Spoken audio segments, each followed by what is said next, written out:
दूर गांव था। रात के 11 बज रहे थे। पूरा गांव सो रहा था, पर माँ शारदा और बेटा रमेश को नींद नहीं आ रही थी। वो हॉल में सोफे पे बैठ के टीवी देख रहे थे। रमेश की पत्नी अनामिका गर्भवती थी। बिना आराम किए सुबह से शाम तक वो घर का सारा काम करके बहुत थक चुकी थी। इसीलिए बेडरूम के नीचे जमीन पे मैट बिछा के वो लेट गई थी। बिस्तर पे उसकी 5 साल की बेटी नीता सो रही थी। सर में दर्द होने की वजह से अनामिका एक कपड़े से बांध लेती है। उसके गालों में हाथ के पंजों का निशान था, पर अपने हाथों को देखकर उसे बहुत बुरा लगता है।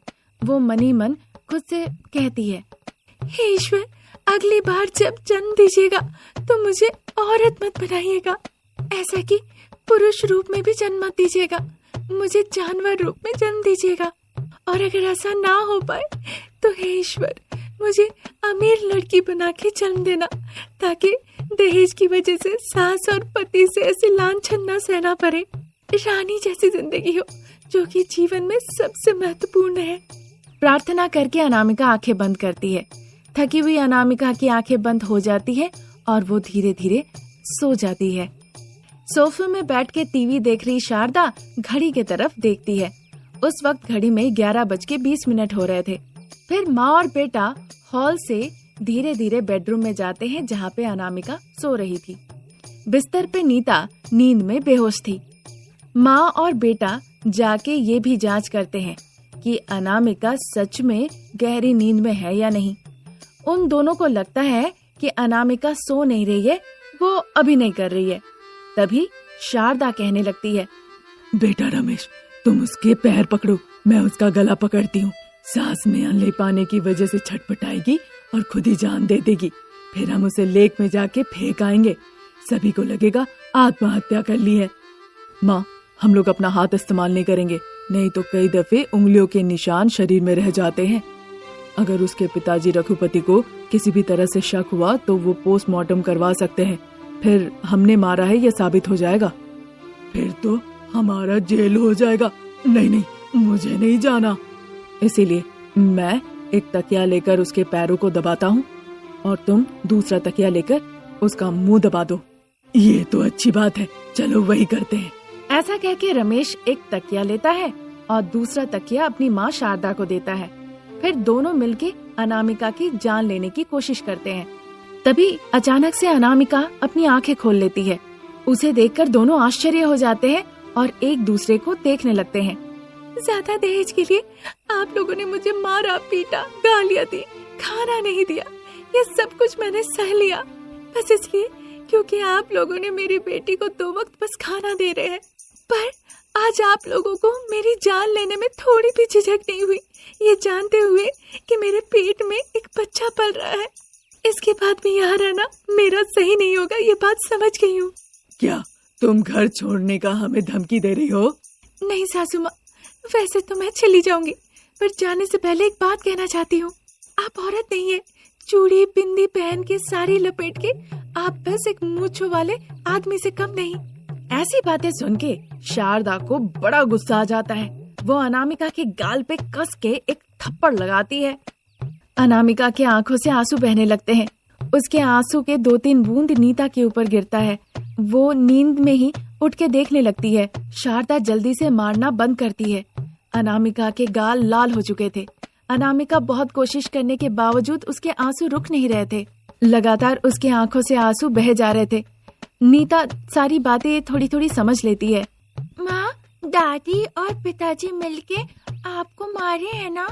नहीं नहीं बेटा, वो मुझे क्यों मारेंगे भला? वो तो कल क्या पकाना है इस बारे में कह रहे थे। ठीक है, फिर मैं थोड़ी देर में बाथरूम से आती हूँ। ऐसा कह के नीता बिस्तर से उतर के चली जाती है। पता नहीं कैसी किस्मत है मेरी। माँ लक्ष्मी भी अमीरों के घर में ही रहती है, मेरे जैसी गरीब बहू के घर में आती ही नहीं। चाहे मैं जितना भी कोशिश कर लूँ उन्हें रोकने की, कुछ भी कर लूँ, पर वो कैसे भी मुझे छोड़ के चली जाती है। हाँ, माँ लक्ष्मी को भी बस अमीर लोग ही चाहिए, उन्हें बदबूदार गरीब बिल्कुल पसंद नहीं। पर क्यों वो ज्यादा दिनों तक उनके साथ नहीं रहती? क्योंकि आप जैसे लोग चाहे कितना भी हो कभी खुश नहीं रहते, हमेशा आप लोगों को और चाहिए। मैं अपनी बेटी को लेकर चली जाऊंगी, आप मुझे मार के अपने सर पाप का बोझा क्यों लेना चाहती है बताइए। इस तरह कह के वो अपने कपड़े समेटती है। जैसे ही नीता बाथरूम से आती है वो उसे लेकर बाहर आ जाती है। रमेश मुंह पे दरवाजा बंद कर देता है। नीता बुलाती है पर वो जवाब नहीं देते। वो चलते चलते रात में गांव से निकल आते हैं। जब वो जंगल के रास्ते में जा रहे थे बहुत बारिश शुरू हो जाती है। बिजली और बारिश से खुद को बचाने के लिए वो जाके एक बड़े से पेड़ के नीचे छुप जाते हैं।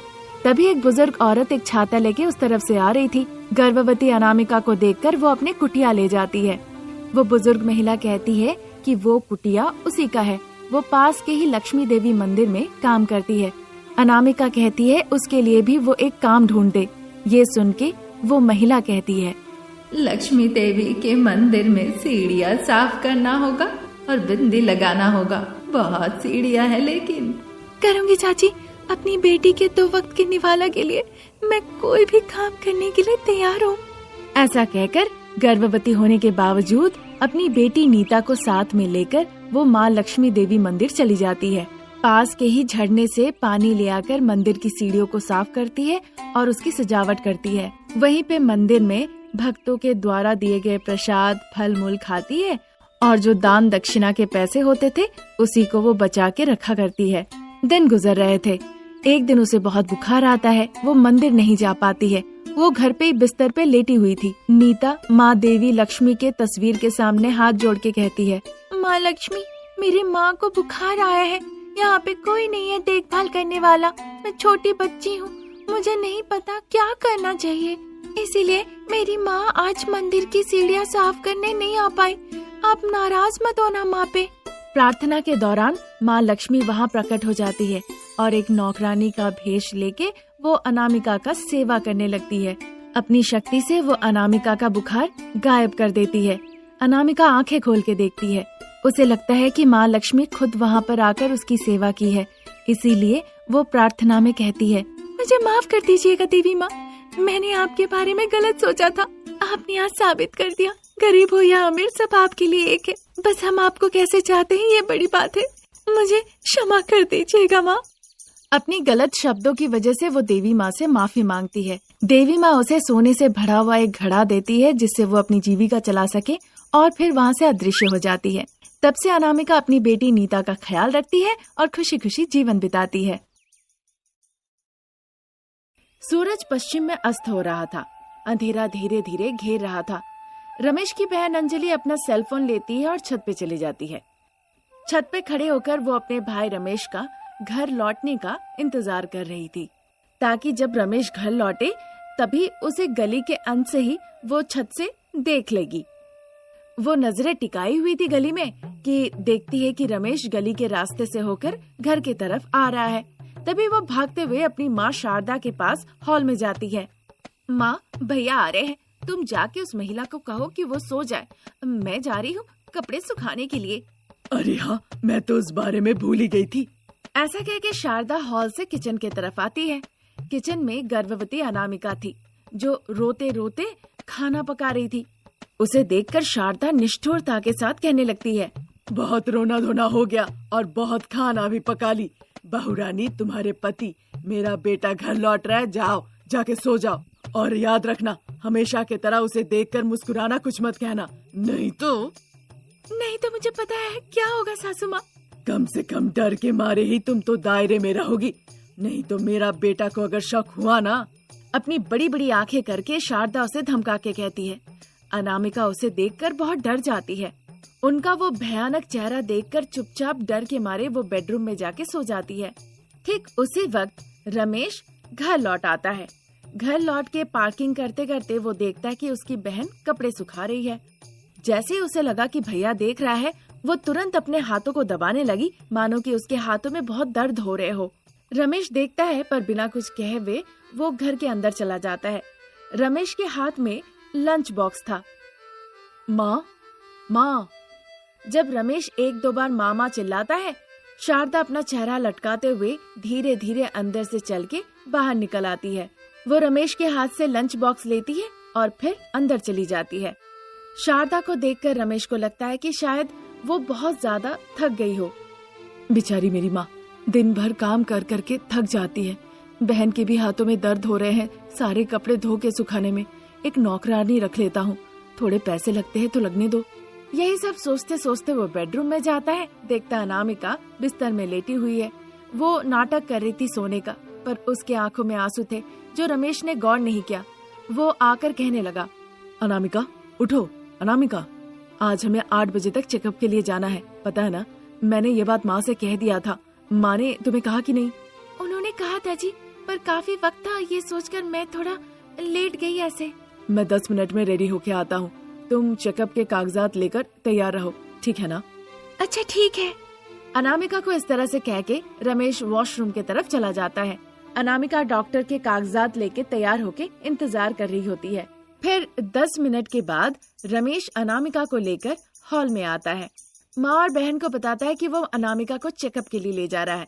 फिर बाइक पे बैठा के वो अस्पताल ले जाता है। वहाँ चेकअप के बाद डॉक्टर कहते हैं, मिस्टर रमेश, अनामिका बहुत कमजोर है, क्या वो खाना नहीं खा रही है? फल नहीं दे रहे हैं? दूध, प्रोटीन, लगता है ये सब कुछ भी नहीं ले रही है। आपके घर की सास और ननद बहू रानी को कुछ खाने दे भी है या नहीं?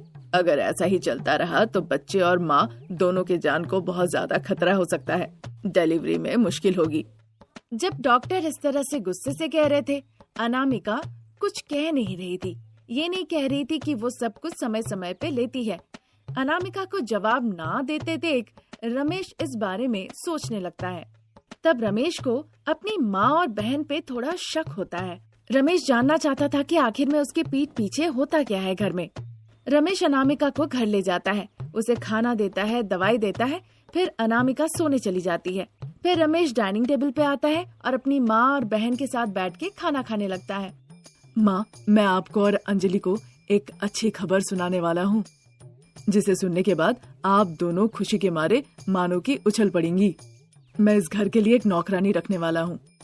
आपकी बहू रानी, आप, अंजलि, आप सभी को घर का काम करने में, खाना पकाने में बहुत दिक्कत होती है, इसीलिए मैं एक नौकरानी रखने वाला हूँ। ये सुनने के बाद माँ बेटी मानो दोनों डर जाती है और उसे घूरने लगती है। इस बात से कहने लगती है कि पैसे नौकरानी पे क्यों खर्च करना, वो पैसे अनामिका के दवाइयों पे खर्च करे। ये सुन के रमेश का शक और बढ़ जाता है। वो सच झूठ का पता लगाना चाहता था, इसीलिए एक दिन वो ऑफिस जाने का नाम करता है पर ऑफिस नहीं जाता है।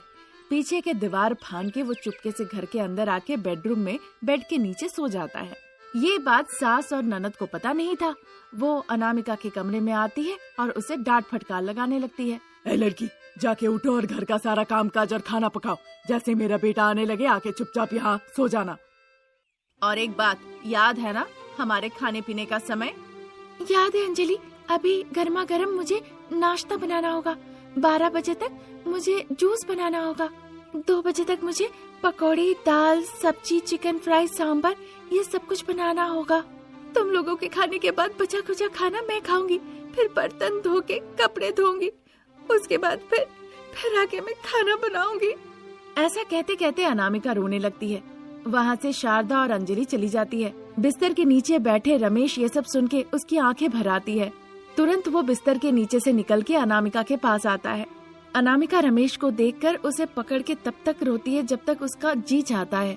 अनामिका को लेकर रमेश हॉल में आता है। बेटे को देखकर सास शारदा और अंजलि दोनों सर झुका लेती है। छिछि, तुम एक माँ हो, कम से कम एक महिला होने के नाते तो तुम ऐसा नहीं करती। अगर तुम्हारी बेटी गर्भवती होती तो क्या तुम उसके साथ ऐसा कर पाती माँ? मैं उसे महारानी जैसा देखभाल करती। मतलब अनामिका भी तो किसी माँ की बेटी है ना। वो किसका बच्चा अपने पेट में रखी है, किसका कुल रोशन करेगी, तुम ही बताओ। मेरे ही पोते को गर्भ में रखी है, मेरे इस वंश को। तुम बेटी को एक नजर से देखती हो और बहू को अलग नजर से। तुम जैसी सासू माँ जब तक घर पे रहोगी तब तक सब कुछ भगवान भरोसे ही है। इसीलिए तो शादी के बाद लड़का अपना परिवार लेके अलग हो जाता है। भले ही माँ कोसती है पर आखिरकार कारण तुम ही लोगो। पता नहीं तुम्हें समझ में कब आएगा। छिछि। इस तरह से गुस्से से रमेश अपनी माँ और बहन से कहता है। और एक तुम अंजलि, तुम्हें भी कहना तो बेकारी है। माँ के साथ रह रह के तुम भी माँ की तरह ही हो गई हो। कल दिन शादी के बाद जहाँ तुम जाओगी वहाँ